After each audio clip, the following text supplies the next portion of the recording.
अस्सलामुअलैकुम my dear friends, welcome back to Khajal Khan channel. अच्छा, आज का जो वीडियो बनाने का मकसद है वो ये है कि आप लोगों को मैं ये बताऊं कि आई कैप एमसीक्यूज कैसे बनाता है, ठीक है। और आई कैप अगर एमसीक्यूज बना रहा है और जिस जगह को मतलब जिस पोर्शन को वो ज़्यादा देख रहा है वो कौन सा पोर्शन होता है, तो ये आज हम डिस्कस करेंगे चैप्टर नंबर 1 में, ठीक है। तो आप अगर असाइनमेंट पे रिले कर रहे हैं कि असाइनमेंट से क्लियर हो जाएगा, तो ऐसा नहीं है। अकाउंटिंग असाइनमेंट से क्लियर होने वाला नहीं है। अकाउंटिंग में कॉन्सेप्ट्स हैं, ठीक है। वो आपको कॉन्सेप्ट्स क्लियर रखने और कॉन्सेप्ट्स किस तरह से क्लियर रखने, एक स्टेटमेंट्स को किस तरह से याद रखनी है, वो इस वीडियो में ज़रूर बताऊंगा मैं, ठीक है। और अगर तो आपका अकाउंटिंग क्लियर नहीं हो रहा है तो आपके लिए ये वीडियो बहुत ज़्यादा इंपॉर्टेंट है कि आप ये चीज़ देख सकें कि आई के एमसीक्यूज किस तरह बनाते हैं और आपको किस तरह से एमसीक्यूज बनाने अपने और प्रैक्टिस करनी है, ठीक है।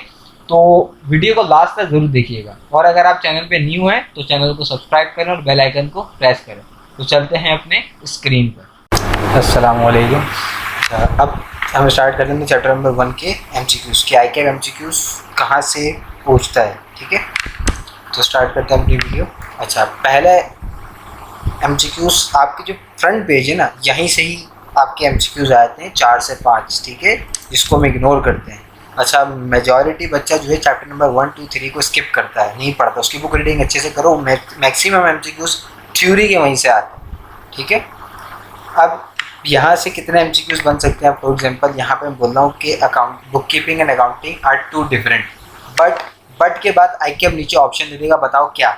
अब उसमें से आपने सिलेक्ट करना होता है कि आंसर क्या है। अब यहाँ पे आंसर क्या होगा? But interconnected. ये इंटरकनेक्टेड मेरा आंसर होगा। यहाँ से आई कैप एमसीक्यूज, ये एमसीक्यूज पूछ सकता है आपसे, ठीक है। अब और यहाँ से क्या पूछेगा? अब नीचे आया मैं कि book keeping is concern with only recording financial transactions of the business, ठीक है।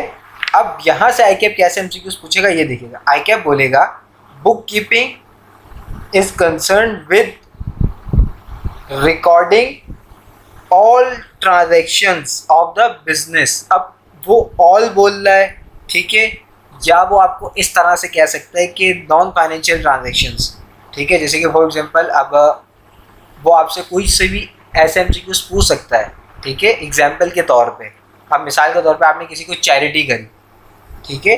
अब चैरिटी तो करी, अब पैसा तो गया, वापसी क्या आया? कुछ भी नहीं आया। तो ये बिजनेस ट्रांजेक्शन्स कैसे हो सकती हैं? नहीं हो सकती, ठीक है। तो इस तरह की अगर वो आपसे एमसीक्यूज में पूछ ले तो ये आपकी बुक क्या नाम है, बुक कीपिंग की ट्रांजैक्शन नहीं है, क्योंकि बुक कीपिंग जो है सारी फाइनेंशियल ट्रांजैक्शंस को रिकॉर्ड करता है, बिजनेस की। अब बिजनेस ट्रांजैक्शंस कौन सी होती हैं ये आपको पता नहीं चाहिए, ये आगे बताऊंगा मैं, ठीक है। आगे चलते हैं कि कह रहा है accounting is an border term. Accounting जो है वो बॉर्डर टर्म है, किसके मुकाबले में बॉर्डर टर्म है? ये as compared to book keeping के मुकाबले में बॉर्डर टर्म है, ठीक है। इसमें इंक्लूडिंग होते summarising, analysing, reporting this transaction in financial statement. आई कैप यहाँ से भी एमसीक्यूज पूछ सकता है, ठीक है। वो आपको बोलेगा कि विच स्टेटमेंट इज करेक्ट, ठीक है। उसके बाद नीचे 2 स्टेटमेंट देगा, स्टेटमेंट 1 एंड स्टेटमेंट 2। मे भी वो आपसे ये पूछ ले book keeping is concern with only recording financial transaction of the business. पहली स्टेटमेंट यही हो गई। दूसरी स्टेटमेंट वो ये पूछ सकता है accounting is a broader term that include summarising, analysing and recording this transaction in the financial statement, ठीक है। 2 स्टेटमेंट हो गई। अब वो नीचे 4 ऑप्शन दे देगा, ओनली 1 करेक्ट, ओनली 2 करेक्ट, ठीक है, या बोथ आर करेक्ट या बोथ आर रॉन्ग। इस तरह से वो आपके पास एमसीक्यूज में ऑप्शन दे देगा। तो देन आपने कौन सा आंसर सिलेक्ट करना है? Both statement is correct. अब इस बोथ स्टेटमेंट करेक्ट को इनकरेक्ट कैसे करें? अब इधर सिंपल आ जाए, accounting is not an border term.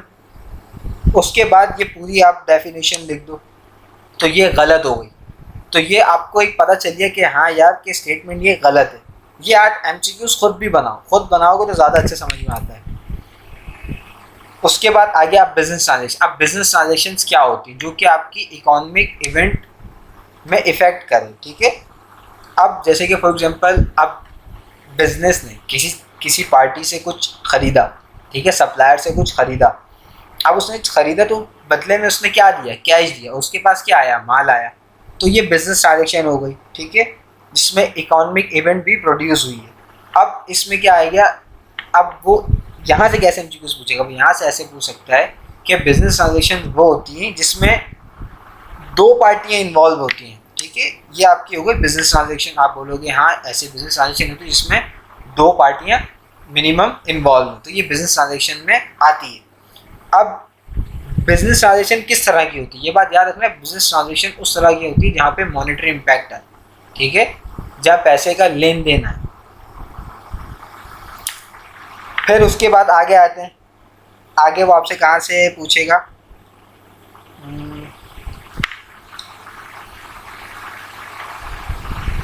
Capital and revenue transaction के बारे में पूछ सकता है कि बताओ कौन सी कैपिटल ट्रांजैक्शन होती है और कौन सी रेवेन्यू ट्रांजैक्शन होती है। ये आपको पता होना चाहिए। Capital transaction long term impact डालती है और revenue transaction short term. Capital long term, revenue short term, ठीक है। कैपिटल मोर देन 1 ईयर और revenue less than 1 year, equal to less than 1 year.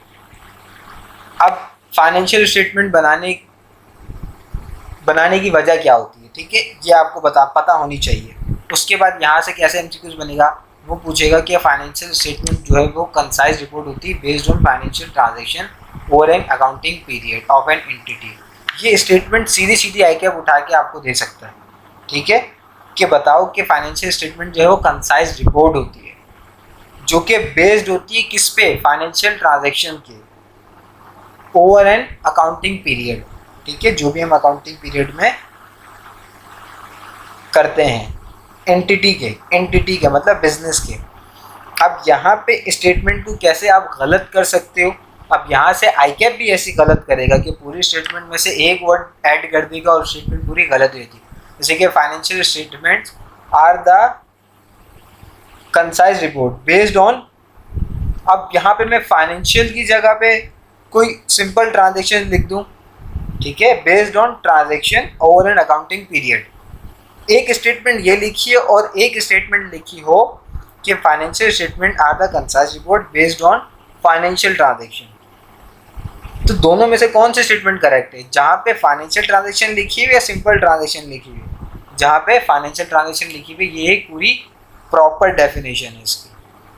तो ये तरीका होता है एक एमसीक्यूज को बनाने का और उसको याद करने का। आपने भी यही चीज़ फॉलो करनी है और कुछ भी नहीं करना, और एमसीक्यूज खुद बनाना। अच्छा, आपको ये पता होना चाहिए कि फाइनेंशियल स्टेटमेंट में दो चीज़ें होती हैं। हमारे सिलेबस में दो, वैसे तो 5 कंपोनेंट्स हैं, हमारे सिलेबस में अभी फिलहाल दो, फाइनेंशियल परफॉर्मेंस और फाइनेंशियल पोजीशन। इन दोनों का मतलब भी पता होना चाहिए और इसमें कौन कौन से एलिमेंट्स होते हैं दोनों में, ये पता होना ज़रूरी है, ठीक है। और आईकैप एमसीक्यूज आपसे पूछेगा कि बताओ फाइनेंशियल स्टेटमेंट हम जो बनाते हैं वो किस लिए बनाते हैं। हम बताएंगे कि भाई प्रोवाइड करते हैं इंफॉर्मेशन किसको, इन्वेस्टर्स को, लैंडर्स को, क्रेडिटर्स को और अदर यूजर्स को, ठीक है, और इनको हम जो है वो एक हद तक इंफॉर्मेशन देते हैं, सारी इंफॉर्मेशन नहीं देते। खैर आईकैप यहाँ से नहीं पूछता। और अब यहाँ पे आ जाओ, अब यहाँ से स्टेटमेंट कैसे पूछ सकता है, यहाँ से आईकैप एमसीक्यूज पूछेगा कि every business transaction has dual aspects. बस ये स्टेटमेंट वो आपको दे सकता है और वो आपसे पूछ सकता है कि बताओ ये करेक्ट है या नहीं। स्टेटमेंट्स याद करो पूरी, आप खुद ही, आप एमसीक्यूज भी अगर आ जाएगा ना तो आप खुद सॉल्व कर लोगे।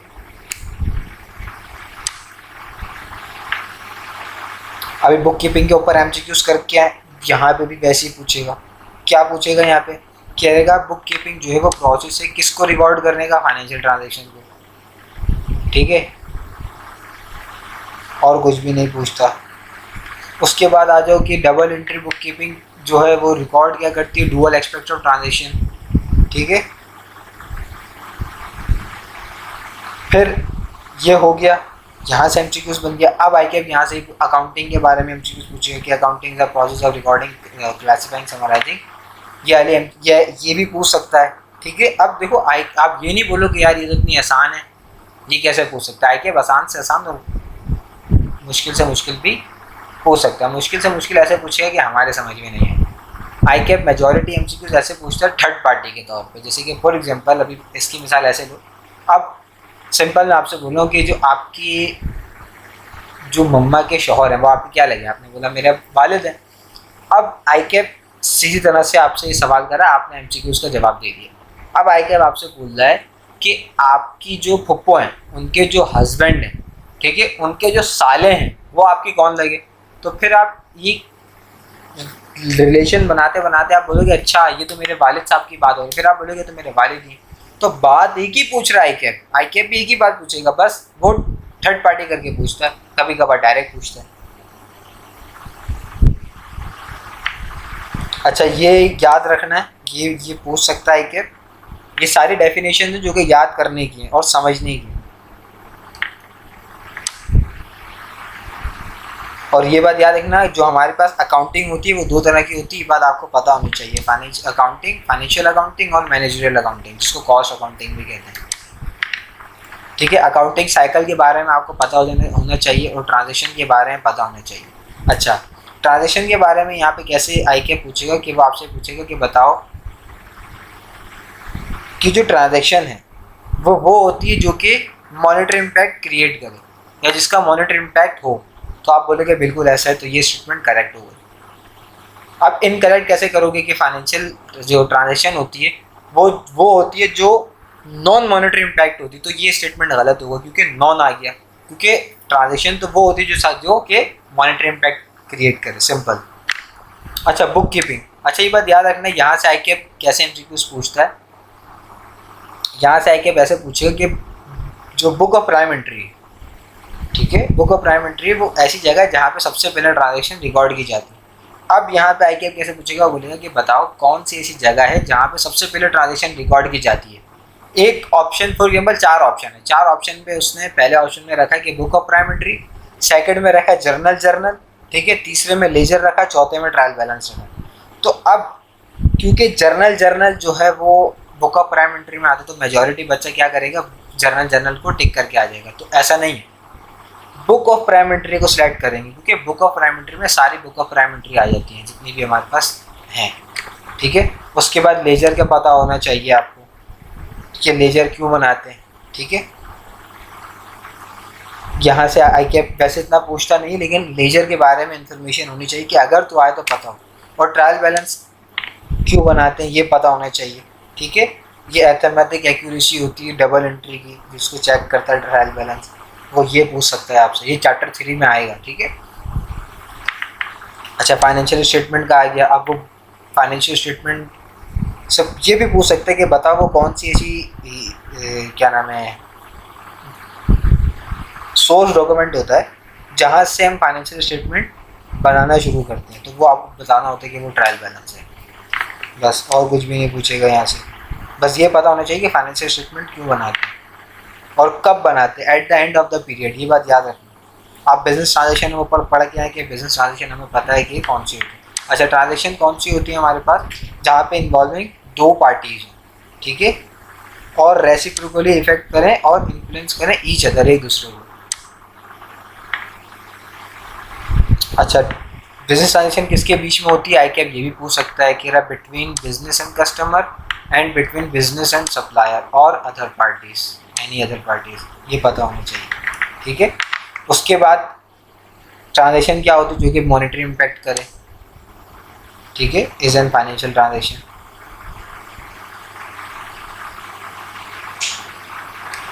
अच्छा, अब जो बिजनेस ट्रांजेक्शन है वो ये आपको याद करनी होगी, ठीक है, कि बिजनेस ट्रांजेक्शन कौन कौन सी होती है। अब यहाँ से आई कैप कैसे पूछ सकते हैं, देखो आई कैप आपसे सिंपल पता है क्या पूछेगा, वो बोलेगा बताओ बिजनेस ट्रांजेक्शन कौन कौन सी है। अब वो नीचे 3 से 4 मैक्सिमम आपको 4 ही ट्रांजेक्शन देगा।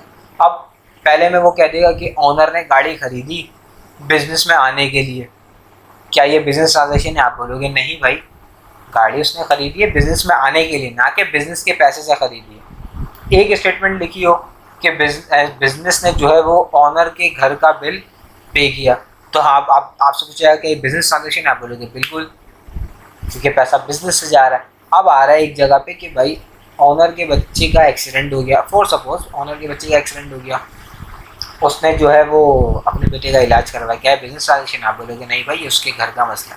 आप फॉर एग्जाम्पल अगली जगह बोले कि ऑनर के बच्चे की फ़ीस भरनी थी स्कूल की, ऑनर ने क्या किया, बिजनेस से पैसा निकाला और अपने बच्चे की फ़ीस भर दी, क्या ये बिजनेस ट्रांजेक्शन है, आप बोलेंगे बिल्कुल ये बिजनेस ट्रांजेक्शन है। तो इस तरह से वो आपको बिजनेस ट्रांजेक्शन के पूछेगा, ठीक है। अब बिजनेस ट्रांजेक्शन ऐसे ही पूछ सकता है कि क्या जो हम रीपेमेंट ऑफ लोन करते हैं, मतलब जो हमने लोन लिया तो उसकी जब रीपेमेंट करते हैं क्या ये बिजनेस ट्रांजेक्शन है? आप बोलोगे बिल्कुल है, क्योंकि ये यहाँ पे लिखा हुआ है, ये देखो। तो ये बात याद रखना, इसको पढ़ के जाना, यहाँ से आके एमसीक्यूज बना सकता है, पूछ सकता है। अच्छा, अब जो बिजनेस ट्रांजेक्शन क्लासिफिकेशन है, खैर ये पूछता नहीं है। हाँ, यहाँ से कौन सी पूछेगा? कैपिटल ट्रांजेक्शन पूछ लेगा, रेवेन्यू ट्रांजेक्शन पूछ लेगा आपसे, कैपिटल एक्सपेंडिचर, रेवेन्यू एक्सपेंडिचर पूछ लेगा आपसे, ठीक है। बस यहाँ से यही दो पूछता है। अब आपको ये पता होना चाहिए कैपिटल ट्रांजेक्शन क्या होती है। अगर कैपिटल ट्रांजेक्शन जो है वो लॉन्ग टर्म नेचर की होती है, जिसमें आपने पीपीई खरीदा हो, ठीक है। और रेवेन्यू ट्रांजेक्शन कौन सी होती है? जो कि आपकी नॉर्मल बिजनेस साइकिल ऑपरेशन जो है वो, उसमें आप जो आप काम करते हो, जैसे कि आपकी रेवेन्यू हो गई, ठीक है, ये सारी चीज़ें, और जो आप एक्सपेंसेस वगैरह करते हो monthly, sorry yearly, revenue transaction होती है। कैपिटल एक्सपेंडिचर क्या होता है? देखो, कैपिटल एक्सपेंडिचर ना, यहाँ पे आप समझना है इसको किस तरह से होगा। कैपिटल एक्सपेंडिचर एक तो वो है कि आपने जो है कोई एसेट खरीद लिया, पीपी खरीद लिया कोई। अब एक और ये हो सकता है कि आपने जो है अपनी एसेट की प्रोडक्टिविटी को इंक्रीज करने के लिए उस पर कुछ खर्चा किया, ठीक है, उसकी प्रोडक्टिविटी इंक्रीज होगा जिसकी वजह से, खर्चा करने की वजह से, तो ये आपका कैपिटल एक्सपेंडिचर हो गया, ठीक है, जिसको आप कैपिटलाइज करते हो, कॉस्ट में ऐड करते हो, ठीक है। हालांकि होता तो ये खर्चा है, लेकिन उसको हम खर्चा रिकॉर्ड नहीं करते, क्यों? क्योंकि वो बिजनेस की एफिशिएंसी इंक्रीज कर रहा है, लाइफ इंक्रीज कर देता है, या उसकी प्रोडक्टिविटी इंक्रीज कर देता है, ठीक है। तो ये हमारा कैपिटल ट्रांजेक्शन होती है।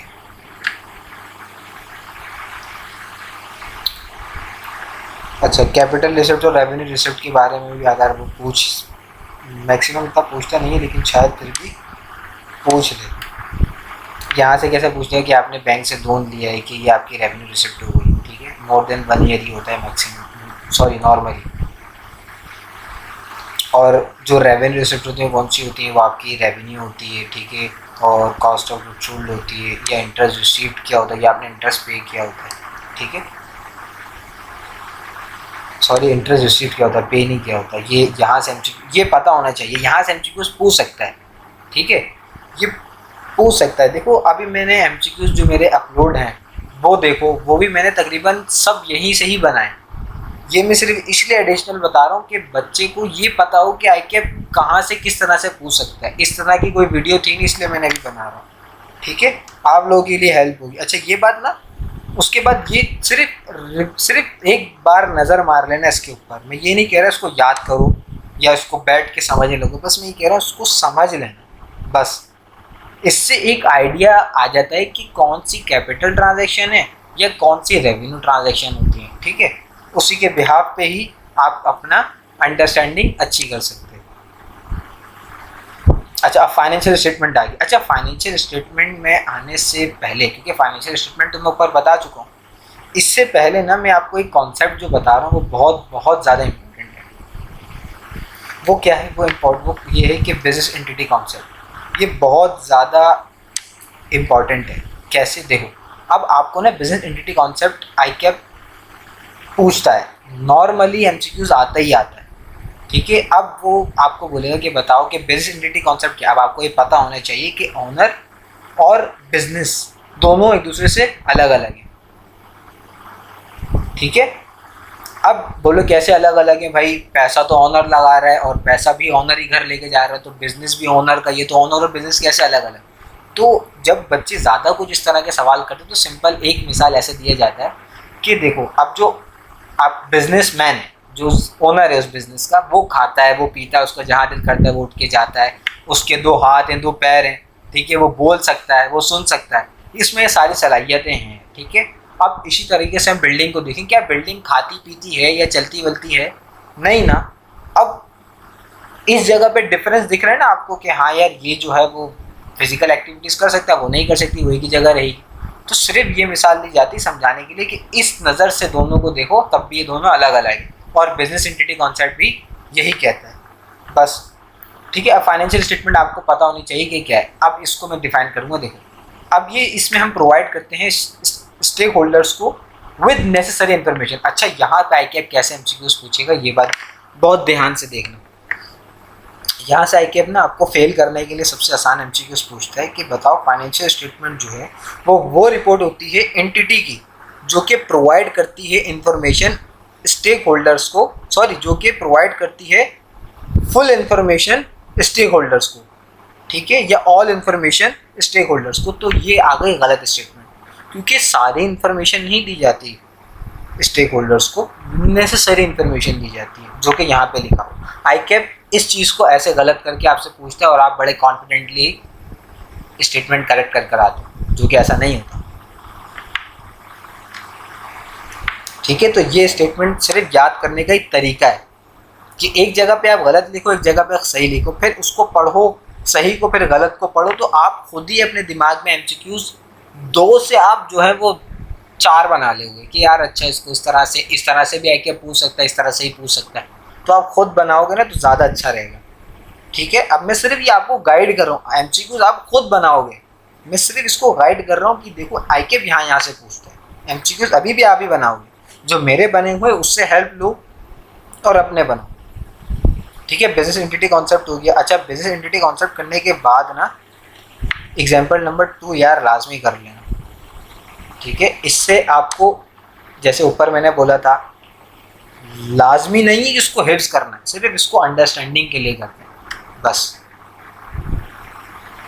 अच्छा, अब अकाउंटिंग पीरियड के बारे में वो पूछ सकता है, वैसे नॉर्मली इतना पूछा नहीं जाता लेकिन पूछ सकते हैं। तो आपको ये पता होना चाहिए कि कंपनी का फाइनेंशियल स्टेटमेंट, फाइनेंशियल ईयर जो होता है उसको हम अकाउंटिंग पीरियड भी कहते हैं और रिपोर्टिंग पीरियड भी कहते हैं। अच्छा, अब कंपोनेंट्स कितने हैं? वो 5 कंपोनेंट्स हैं। अब आईकेएप यहाँ से कैसे एमसीक्यूज पूछेगा ये देखो। अब आईकेएप जो है यहाँ 5 कंपोनेंट्स है ना, फॉर एग्जांपल वो 4 यही स्टेटमेंट रखे और एक जो है कोई अलग कंपोनेंट किसी का भी लिख दे, कुछ भी लिख दे, फॉर एग्जांपल ट्रायल बैलेंस लिख दिया उसने।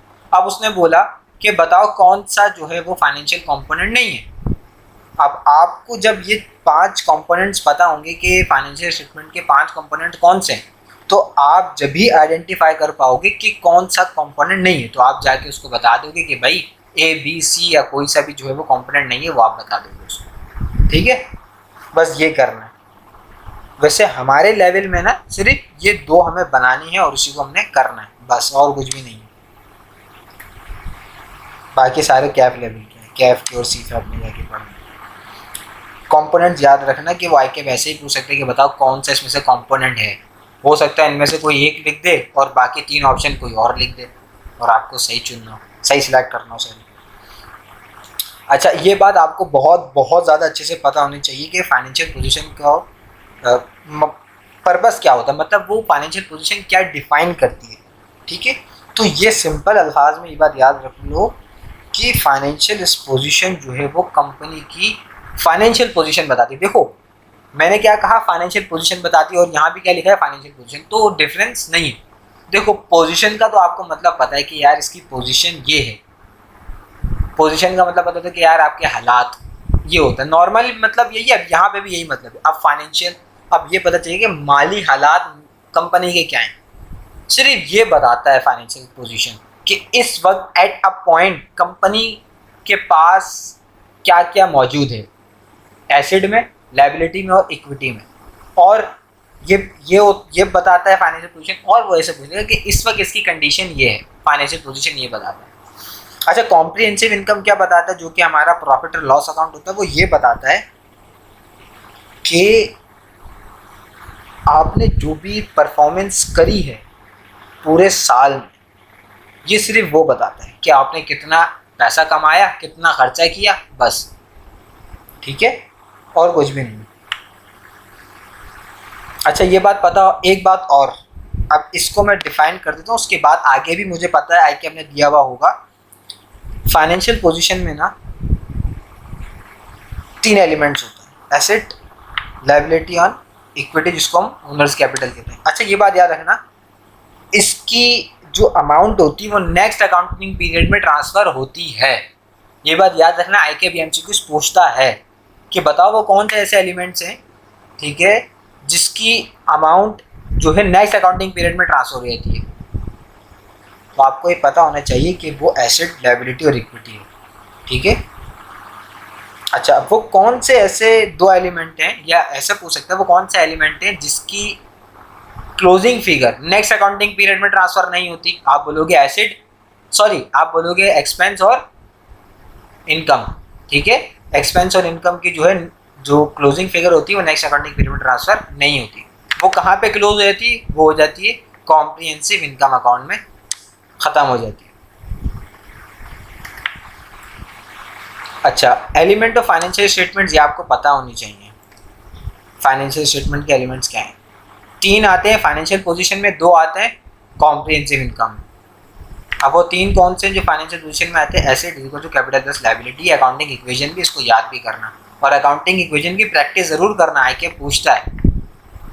उसके बाद आप आ जाओ कि कॉम्प्रिहेंसिव इनकम में क्या आता है? इनकम और एक्सपेंस। अच्छा, अब जो मोस्ट इम्पॉर्टेंट है, ये आई कैप जो है वो 99% जो है वो पूछता है एसिड।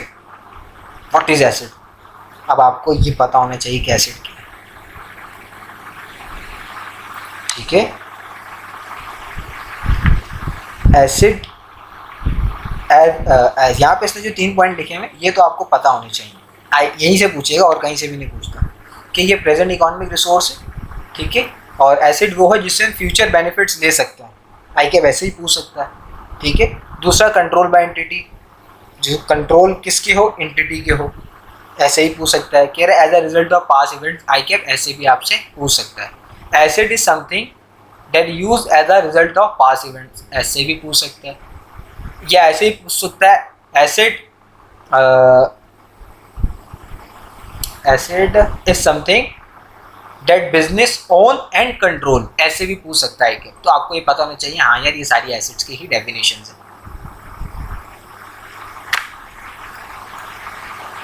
और आई कैप क्या पूछेगा? देखो, वो आपसे पूछ सकता है करंट एसिड के बारे में, करंट एसिड की ड्यूरेशन पूछ लेगा, और यह पूछ लेगा कि कौन कौन से होते हैं। नॉन करंट एसिड की ड्यूरेशन पूछ लेगा, और वो पूछ सकता है कौन कौन से होते हैं। नॉर्मली ये नहीं पूछता, लेकिन एसिड की डेफिनेशन पूछता है, लेकिन आपको ये पता होनी चाहिए। अच्छा, लायबिलिटी पूछता है, ये 70 to 80% पूछता है कि लायबिलिटी क्या है। आपको पता होता है कि यार लायबिलिटी इज समथिंग, ठीक है, जो कि बिजनेस पे एक ऑब्लिगेशन होती है कि वो पे करे। ठीक है, और क्या होगा कि to transfer an economic resource. ठीक है, liability is something that business own something else. ठीक है, ये ऐसे पूछ सकता है एमसीक्यूज। ये देखो, ये लिखा हुआ, liability something owned by the business to someone else. ये आई कैप एमसीक्यूज पूछ सकता है कि लायबिलिटी ये है, तो आपको ये पता होना चाहिए। आप बोलोगे हाँ ये लायबिलिटी है। ठीक है, उसके बाद करंट लायबिलिटी और नॉन करंट लायबिलिटी आपको पता होनी चाहिए। यहाँ से पूछता नहीं है, लेकिन पता होना ज़रूरी है। अच्छा, अब आएगा जो मोस्ट इम्पॉर्टेंट कॉन्सेप्ट है, वो है एंटिटी। अच्छा, आई कैप ऐसे पूछेगा कि बताओ इक्विटी का एन अदर नेम क्या है। अब वो आपसे 3 ऑप्शन या 4 ऑप्शन दे, तो वहाँ पे आपको एक नाम दिखेगा जिसको कहते हैं नेट एसिड। तो आपको ये पता होना चाहिए कि नेट एसिड भी इक्विटी का नाम है। अब ये बात पता चल गई। अब एक चीज़ और जो कि बहुत ज़्यादा इंटरेस्टिंग है, यहाँ से आई कैप 3 एमसीक्यूज बनाएगा, सिर्फ इस एक डेफिनेशन एक स्टेटमेंट से 3 एमसीक्यूज बनाएगा। कैसे बनाएगा? 2 गलत बनाएगा, 1 सही बनाएगा। आई कैप ने ये एमसीक्यूज 100% दिया है। अगर किसी बच्चे को अपना एमसीक्यूज ये वाला याद होगा तो उसको याद आएगा। Equity is the residual interest in the asset of the entity after deducting all it's liability. ये आ गई आपकी इक्विटी की सही डेफिनेशन। अब गलत डेफिनेशन क्या होगी? Equity is the residual interest in the asset of the entity after deducting all its current liability. मैंने क्या कहा? Current liability. अब करंट लायबिलिटी जितनी भी आप माइनस करो एसिड में से, फिर जो बचेगा क्या वो इक्विटी है? तो आंसर है नहीं। अच्छा, फिर आएगा कि एसिड में से तमाम फिक्स लायबिलिटी, जिसको नॉन करंट लायबिलिटी कहते हैं, वो लेस करो तब जाके इक्विटी बचेगा, तब भी आंसर आएगा नहीं। इक्विटी अगर आपने निकालनी है तो एसिड में से करंट और नॉन करंट लायबिलिटी दोनों लेस होंगी, उसके बाद आपका इक्विटी आएगा। तो ये एक स्टेटमेंट से 3 एमसीक्यूज पूछेगा। ठीक है, मैंने एक स्टेटमेंट बनाई और दो गलत अपनी तरफ से बनाए कि आई कैप इसको इस तरह से गलत पूछ सकता है, तो आपने भी इसी तरह से अपने आप को प्रिपेयर करना है एग्जाम के लिए, ठीक है। अच्छा, वो यहाँ से ये भी पूछ सकता है कि इक्विटी वो है, ठीक है, जो कि आपके ऊपर ऑब्लिगेशन नहीं होती कि आप किसी को पैसे रिटर्न करो। तो आपको ये बात पता होनी चाहिए कि हाँ, इक्विटी यही होती है कि जो कि आपके पास ऑब्लिगेशन नहीं होती कि आपको पे करना है। लायबिलिटी में ऑब्लिगेशन होती है कि आपको लायबिलिटी रिटर्न करनी है, इक्विटी में नहीं होती, ठीक है। यहाँ से एमसीक्यूज पूछ सकता है। उसके बाद आ जाओ इनकम। अच्छा, अब यहाँ पे ना आई कैप इतने एमसीक्यूज नहीं पूछता, लेकिन यहाँ पे आपसे वो दो चीज़ें बहुत अच्छे से टेस्ट करता है। वो क्या टेस्ट करेगा, वो आपसे आई कैप के मॉडल पेपर में भी एमसीक्यूज हैं कि income arises from, income arise होती है किससे। अब देखो यहाँ से वो आई कैप कैसे पूछेगा कि आई कैप पूछेगा इंक्रीज इन एसेट और decrease in liability resulting in increase in equity, ठीक है। इसके आप नीचे ऑप्शन दे देगा कि बताओ क्या होगा। तो आपको ये पता होना चाहिए other than contribute from honours, ये बात आपको पता होना चाहिए। अच्छा, अब यहाँ पे जो इनकम की क्लासिफिकेशन है वो दो हैं हमारे सिलेबस में। क्या है वो, एक रेवेन्यू है और एक अदर इनकम है। रेवेन्यू क्या है, अब आई कैप यहाँ से आपसे दो एमसीक्यूज कैसे पूछेगा। देखो, आई कैप बोलेगा कि हमारी रेवेन्यू वो है जो हम अपनी ऑर्डिनरी एक्टिविटी करने के बाद पैसा जनरेट करते हैं। तो आप बोलोगे हाँ, ये हमारी रेवेन्यू है। अब आई कैप बोलेगा जो अदर इनकम जो है हमारी वो है जो कि हम अदर देन ऑर्डिनरी एक्टिविटीज़ करते हैं, उस पर जो हमें पैसा मिलता है वो हमारी अदर इनकम होती है। जैसे कि बैंक में पैसा डिपॉजिट कराया, उस पर इंटरेस्ट मिला, ठीक है। हमने कोई अपना एसेट जो है वो रेंट पे दे दिया, उससे हमें पैसे मिले, रेंट मिला, तो ये हमारी अदर इनकम है। तो ये चीज़ें पता होनी चाहिए। अब यहाँ से आई कैप कैसे गलत बना सकता है डेफिनेशन, अब आप सही को अच्छे से पढ़ लो, गलत आप खुद ब खुद बना लोगे और याद कर लोगे। ये एमसीक्यूज यहाँ से पूछ लेगा। अच्छा, एक्सपेंसेस भी इसी तरह से पूछेगा कि एक्सपेंसेस जो है एसेट कम होते हैं, लायबिलिटी इंक्रीज होती है, रिजल्ट क्या होता है other than distribution to owner, कि हमने ऑनर को पैसे डिस्ट्रीब्यूट कर दिए। ये आके पूछ सकता है यहाँ से एक्सपेंस का, ठीक है।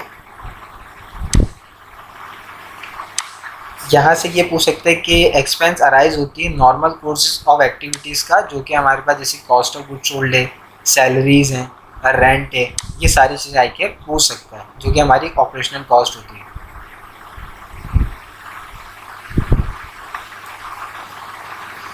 ये आई कैप ने एक फॉर्मेट दिया हुआ फाइनेंशियल स्टेटमेंट का। अच्छा, ये फॉर्मेट आपको बहुत अच्छे से आना चाहिए, ठीक है। कैसे, ये देखो, नेम आएगा एंटिटी का ऊपर, फिर आएगा स्टेटमेंट ऑफ कॉम्प्रिहेंसिव इनकम, ठीक है। अब किस साल बन रही है, फॉर द ईयर एंडेड 30 जून 2021, ये आपको पता होना चाहिए, ठीक है। देन आई कैप आपसे ये पूछेगा नहीं, ये आपको पता होना चाहिए, आपको फाइनेंशियल स्टेटमेंट में हेल्प करेगा। ये जो आपको दिया हुआ ना कि name of the entity, statement of financial position के बारे में पूछा। अब आई कैप क्या करता है पता है आपको, जब फाइनेंशियल स्टेटमेंट करते हैं ना, जो 20 मार्क्स का है, वो जब हम करते हैं तो गलती क्या होती है पता है, हम इस चीज़ को अंडरस्टैंड नहीं करके जाते कि किसको कहाँ लिखना है, और आई कैप ने इस जगह को ब्लैंक छोड़ा होता है कि अब बच्चा इसको खुद फिल करेगा, बच्चा इसको फिल करेगा तो उसको नंबर भी मिलेंगे। तो आपको ये पता होना चाहिए कि कहाँ पे क्या आएगा, जिसके ज़रिए आप अपने नंबर गेन कर सकते हो और फेल होने से बच सकते हो।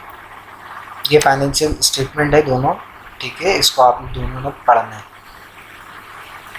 देखो, अब ये क्या आ गया, जो मैंने आपको कहा था कि फाइनेंशियल पोजीशन क्या करती है, इक्विटी का जो इक्विटी है उसका क्या बताती है कि एट अ टाइम ये इस जगह पर है, और जो स्टेटमेंट ऑफ कॉम्प्रिहेंसिव इनकम है वो क्या बताती है, शोइंग आ नेट प्रॉफिट और फॉर द पीरियड प्रॉफिट या लॉस बताएगी, ठीक है। अब यहाँ पे जो है आई कैप यहाँ से एमसीक्यू ये पूछे कि profit belongs to the owner, ठीक है, ऑफ द बिजनेस के, तो आप बोलोगे हाँ ऐसा है, और जो है ये इक्विटी में ऐड होता है, ये पता होना चाहिए, वैसे पूछता नहीं है। आई कैप कॉस्ट के बारे में पूछ सकता है, ये कॉस्ट का पता होना चाहिए, वैसे रिकॉग्निशन का ही पता होना चाहिए, ठीक है, लेकिन इतना पूछता नहीं, लेकिन कॉस्ट का पता होना चाहिए कि कॉस्ट क्या होती है।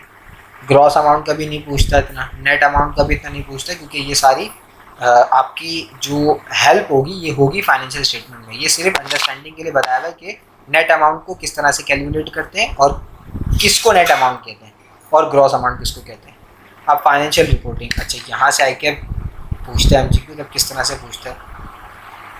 अच्छा आपको ये पता है कि क्यों बनाते हैं फाइनेंशियल स्टेटमेंट, उसको रिपोर्टिंग करने का क्या रीज़न होता है, क्या फाइनेंशियल स्टेटमेंट प्रोवाइड करते हो किसके, बिजनेस के, ठीक है, किसको, उसके इन्वेस्टर्स को, लैंडर्स को और अदर क्रेडिटर्स को, ये याद रखना है आपने, ठीक है, ये याद करने की चीज़ें, इसमें कुछ एक्स्ट्रा मैं नहीं बता सकता।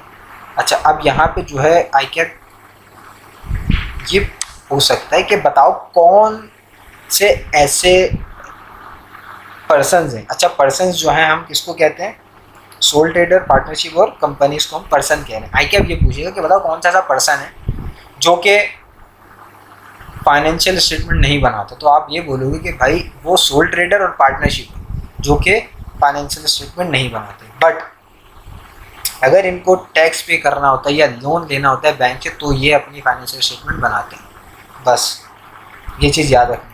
अब ICAP ये पूछेगा कि बताओ कंपनी में कौन जिम्मेदार होता है फाइनेंशियल स्टेटमेंट बनाने के, तो आप बोलोगे डायरेक्टर, कि डायरेक्टर होता है भाई जिसकी रिस्पॉन्सिबिलिटी होती है कंपनी में कि वो बनाए। अब ICAP यहाँ से कैसे पूछेगा MCQs, यहाँ से पूछेगा कि बताओ कौन सा लीगल पर्सन है in the eyes of law के नज़र में लीगल पर्सन हमारी कंपनी होती है, ठीक है, तो ये MCQs ICAP पूछ सकता है। तो यहाँ से ये भी हो गया, ये भी हो गया कि किस तरह से आएगा, ठीक है, यहाँ पे यही चीज़ें दी हुई हैं। अच्छा अब यहाँ पे वो ऐसे ही पूछ सकता है कि जो है ये पूछेगा कि लिस्टेड कंपनी जो है उनको रिक्वायर होता है कि वो अपनी फाइनेंशियल स्टेटमेंट अपनी वेबसाइट पे लाजमी डाल दें, बस ये पूछेगा, और तो इतना नहीं खास पूछता, ठीक है। अच्छा यूज़र्स का पता होना चाहिए कि कौन से यूज़र्स होते हैं फाइनेंशियल स्टेटमेंट के, इंटरनल और एक्सटर्नल दोनों पता होना चाहिए इनको, ठीक है, ये इनकी लिस्ट है, इन्वेस्टर्स, लैंडर्स, जिनको आपको पता होना चाहिए बस, और कुछ भी नहीं है इसमें। तो यहाँ पे उसके बाद आ गया डबल एंट्री। अच्छा डबल एंट्री में वो कैसे MCQs पूछेगा, यहाँ से कोई इतना हाई क्लास का MCQs नहीं होता है, यहाँ से वो सिंपल आपसे क्या पूछेगा, वो बोलेगा, स्टेटमेंट देगा कि the total of debit should be equal the total of credit, कि जो टोटल होगा डेबिट का वो इक्वल होगा टोटल ऑफ क्रेडिट के, तो आप बोलोगे हाँ, तो ये हो गई बात सही, तो आप उसको बोलोगे ठीक है आप पढ़िए, ये बात क्लियर है। अब ICAP इसको गलत किसी भी तरीके से पूछ ले, अब आपको सही डेफिनेशन पता है कि डेबिट और क्रेडिट दोनों इक्वल होना चाहिए, बस और कुछ भी नहीं। बट ये बात याद रखना है, इनको याद रखना है, जो डबल एंट्रीज में हेल्प करेंगी बहुत ज़्यादा करेंगी, इनको याद रखना, ठीक है, और तो कुछ भी नहीं है, बस चैप्टर नंबर 1 यहाँ पे हमारा कंप्लीट हो गया, ठीक है। अल्लाह हाफिज़, दुआ में याद रखिएगा और प्रैक्टिस करते रहें, ठीक है। अपने MCQs आप खुद बनाएं, खुद बनाएंगे तो ज़्यादा अच्छा, जैसे मैंने भी आपको सिर्फ एक वे बताया कि इसको किस तरह से करना है, और बाकी आपने आगे करना सब खुद ही है, मैं कुछ भी नहीं करता, मैं सिर्फ आपको एक डायरेक्शन दे सकता हूँ बस। तो उम्मीद करता हूँ आप लोगों को वीडियो पसंद आई होगी, ठीक है, और जो मैंने चीज़ें बताई हैं आप लोगों को ज़रूर हेल्प हुई होगी, ठीक है। तो अब आपने वीडियो देख ली, ठीक है, मैंने MCQs बनाने का तरीका ही बताया, ठीक है।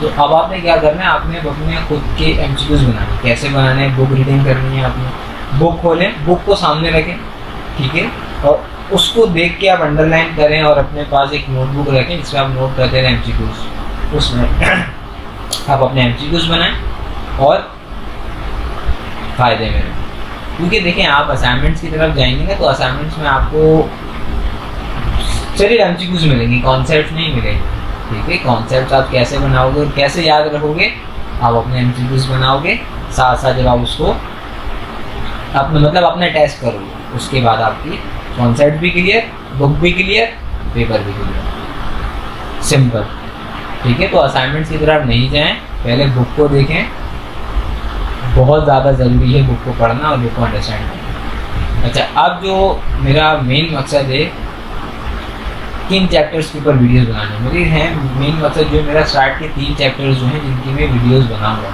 ठीक है। इसमें चैप्टर नंबर 1, 2, 3, क्योंकि इसमें से ज़्यादा ICAP MCQs टेस्ट करता है, सॉरी थ्योरी टेस्ट करता है, तो थ्योरी आप लोगों को बताऊँगा मैं किस तरह से ICAP पूछ सकता है और आपने किस तरह से अपनी थ्योरी बनानी और याद करना, ठीक है।